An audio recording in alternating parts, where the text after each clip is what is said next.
Thank you, Julian, for this introduction.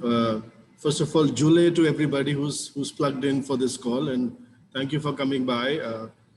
Yes, I think I got the Ladakh bug way back in '87 as a 17-year-old young man, and I think I'm still young at heart. The mountains keep you always young, I think, and I keep going back every year to this wonderful land, which I think embraced me way back then, 33 years ago, and continues to brace me today. You know? Yes, I think Ladakh is a land of diversity, very rich culture, a great heritage, and I think the most important for any destination are its people. And by far, Ladakh has people with very large hearts, you know, very kind, very humble, very forward-looking, and really do whatever it needs to be done over the years. You know, and you know, I was in Ladakh just recently in February for the Ladakh Winter Conclave, which was organized by the government of Union Territory of Ladakh, the local associations, and it was a big insight into where Ladakh is heading in today's time. You know? We all know that we all gone through a rough patch last 13, 14 months.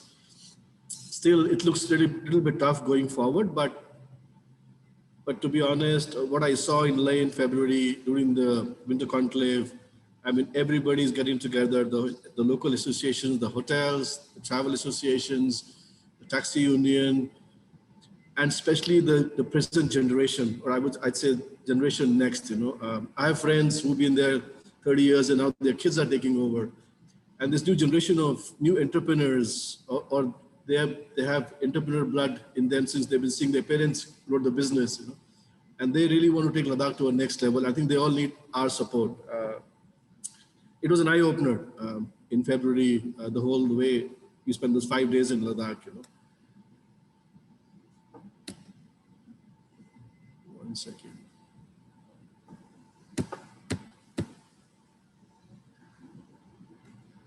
And it seemed that the baton is being moved forward to the people, to this next generation, and I think they will do a great work. Yes. Having said that, Ladakh, as we have seen over the years, when I joined in '87 the business, Ladakh was more of a summer destination. At that point, I think the late '80s, early '90s, 90% or 95% of the business was inbound. And that was good in several ways. It was still very virgin, a lot of valleys, a lot of treks, a lot of Trans-Himalayan drives. But I think Ladakh, as all things move ahead in tourism and the tourists or tourism has its larger implications, then that movie came, it's called Three Idiots, which just changed the whole scenario of Ladakh. And the whole country finally awoke to a destination called Ladakh, and everybody started going in herds. And that did have a larger effect, I think. Although it did fill up a lot of pockets, it filled up a lot of local hotels, it brought a lot of revenue to everybody in the destination. But I think somewhere down the line, we more or less, people forgot. One second. That we all had to keep in mind how we were going to take care of the environment around us. You know? And that's what was discussed largely when we were there in February, I think. You know? So yes, I think one of the prime objectives, which I need to tell all of you, is Ladakh is no more only a summer destination. We all need to work around giving it into almost a 12-month period. Because there is so much happening in spring, in autumn, in summers, and in the peak of winters. You know? I'm sure Surya will run us down later about what he does in the winters there. But Ladakh is evolving, and it is spreading its wings. I would say during the summers, of course, you have a lot of monastery festivals. You have the roads open from Kashmir and from Manali side. So a lot of people drive into Leh and they do various kind of trips. But what is happening in the winters, I think, is a lot of local festivals, I think, which needs to be taken into consideration. The biggest is Losar during late December, early January. Also, I think which is really picking up around the world, I think, is also ice climbing. And Ladakh is turning out to be a very popular destination for ice climbing. There was ice climbing festival in Nubra this year, and it took in a lot of eyeballs around the world. Similarly, during the summers, there is a famous Sudu Bouldering Festival or rock climbing festival happening in the Sudu Valley near Kargil. So again, I mean, diversity, there is so much there. Extreme mountain biking coming into Ladakh and spreading its tentacles all over. Well, every destination, of course, has its footprints with arts and crafts, with its cuisine, with its Pashmina, I think, is another thing which Ladakh is very well known for. We all hear about Pashmina around the world, but a lot of this comes from the Changtang Plains, close to Tibet border. It's a cash crop. It's a growing industry there. Just give me a second. I need to get this. Yeah, there we go. Yeah, okay, there I go. So of course, Ladakh, as we know, it's a land of passes, glacier, deserts, and so many more things. It's one destination which surely can leave you spellbound in every aspect. You know, the more important thing is that a lot of culture, despite of in a way over tourism, it is still so well intact. You know, and we've been discussing with the local government there that we need to move Ladakh.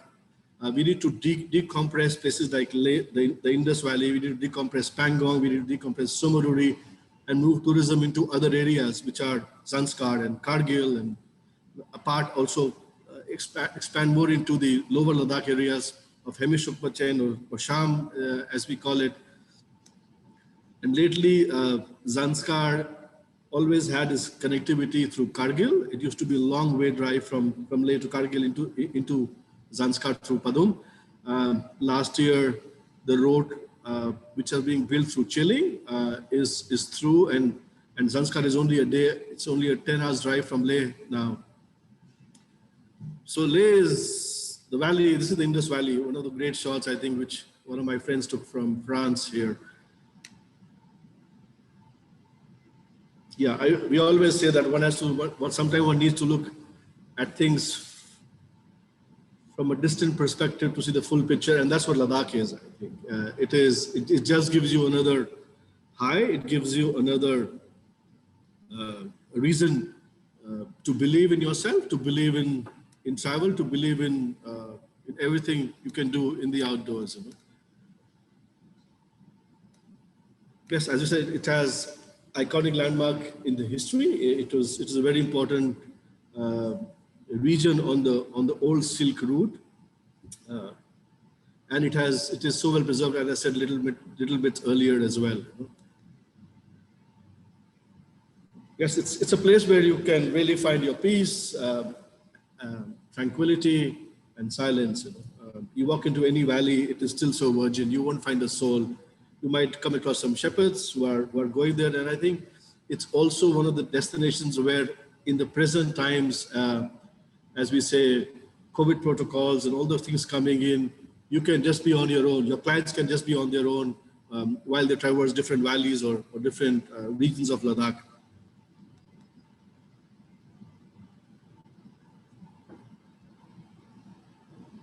Yeah, I mean, any picture you take of Ladakh, it's like a picture. It's a coffee table book, and it just leaves you spellbound. I'm sure a lot of people, or the guests here who joined us, have sent clients to Ladakh, or they've been to Ladakh, and they know what I'm talking about here. You know, talking about, I want to come back to one thing about infrastructure.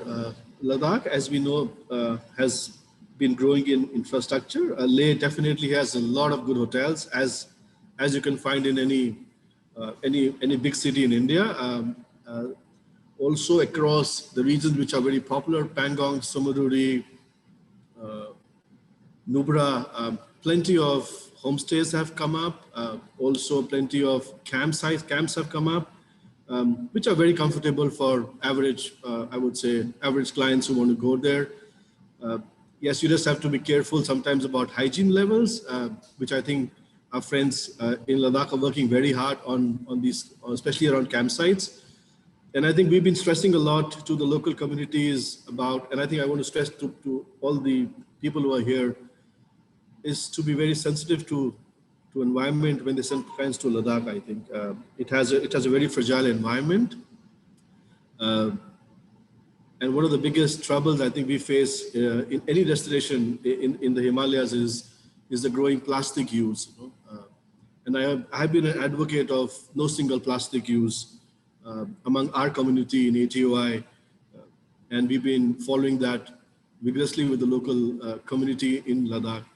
So my take to everybody here would be that do send clients to Ladakh. People need business, but please please sensitize your clients um, to keep a balance of the local fragile environment. Let them not use single-use plastic bottles. There are alternatives available in the market, like livestock bottles, which I use for myself and for all our clients. And I think we need to leave legacy behind. We need to leave Ladakh as pristine as possibly it has been. It was 40 years ago. Yes, I mean this is one shot which I think which is from Amure Plains, very close to Pang, and I think the caption is just to right. It says, "Look deep into nature, and then you will understand it better."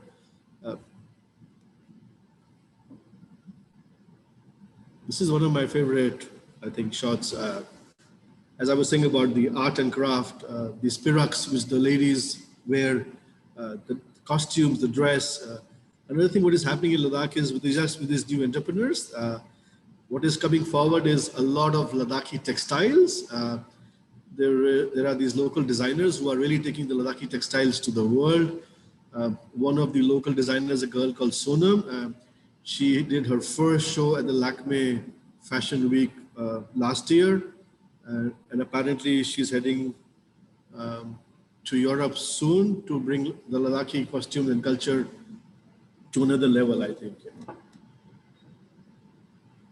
Yes, of course, it has its unmatched beauty, unlimited adventures, and high passes. And here you see these kids playing a game of cricket. I'm sure this is not an IPL game, but I'm sure in coming times, we should have some more interesting things happening in Ladakh on the IPL front, I guess. We always say this: travel to see beautiful places, to meet beautiful souls. And truly, as I said right in the beginning, Ladakh has some of the most beautiful souls and human beings. Some of my closest friends come from there. There are one people, I think, if you reach out to them, they will go all out to help anybody who steps foot there or still hasn't been there. They're very, very reachable. They're very open. They're very willing to lend the extra hand in every possible way. Coming back to the clients who we send to Ladakh, I would say that we should create, all of us as a community should create some SOPs, which we should hand over to every client that they need to follow while they are not in Ladakh, but anywhere in the Himalayas, so that we could protect our environment there. And I would say have it signed. It'll be a good way, responsible way of carrying things forward.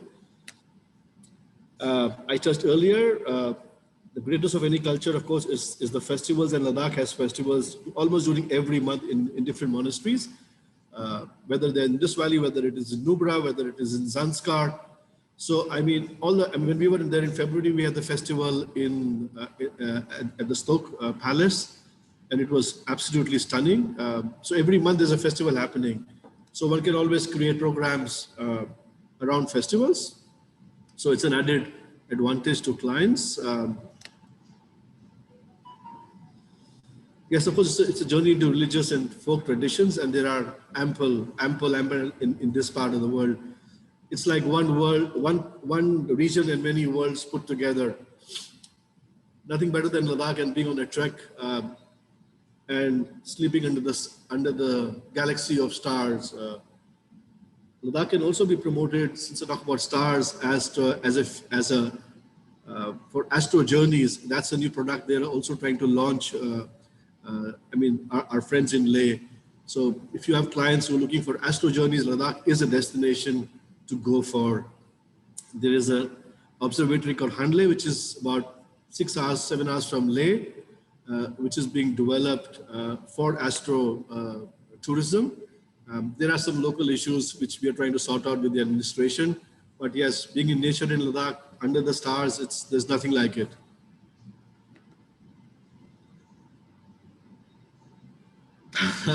Yes, kindness is like snow, it beautifies everything it covers. I think that's what I think humanity needs to be as well, you know.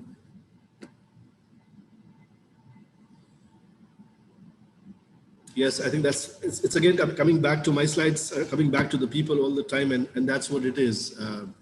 Yes, during the Central Asian trade routes, yes, people stayed back, civilizations evolved, and yes, I think they left is some of the most kindest people on Mother Earth. I always say, take nothing but pictures, leave nothing but footprints, kill nothing but time. And that's what I think you need to do in Ladakh. Kill your time, and you will always fall short of time when you look around the beauty of Ladakh. Well, culinary delights in the cold desert. I was there recently in February, and we were invited to somebody's house for a dinner on the last evening in Shea Village. And I must tell you, it was one of the most delightful meals to be in a local house hosted. They have a great variety. I mean, we always hear about thuppa and momos. I think some of you can agree to that, but there is much more than thuppa and momos, what you get in Ladakh. This is on the summit of Stok Kangri, one of the trekking peaks, which is now closed again. Interestingly, this peak was closed because of water being polluted by people setting up base camps of Stok Kangri, and the village community got together and they took a decision of closing the mountain for climbing for 3 years. And I don't think so. And this is one of our last clients who went up that mountain 2 years ago. I think this is where we have to be careful on. We have to ensure that we protect the local communities. We have to ensure responsibility towards the environment, because Ladakh has its water scarcity, Ladakh has its water problems.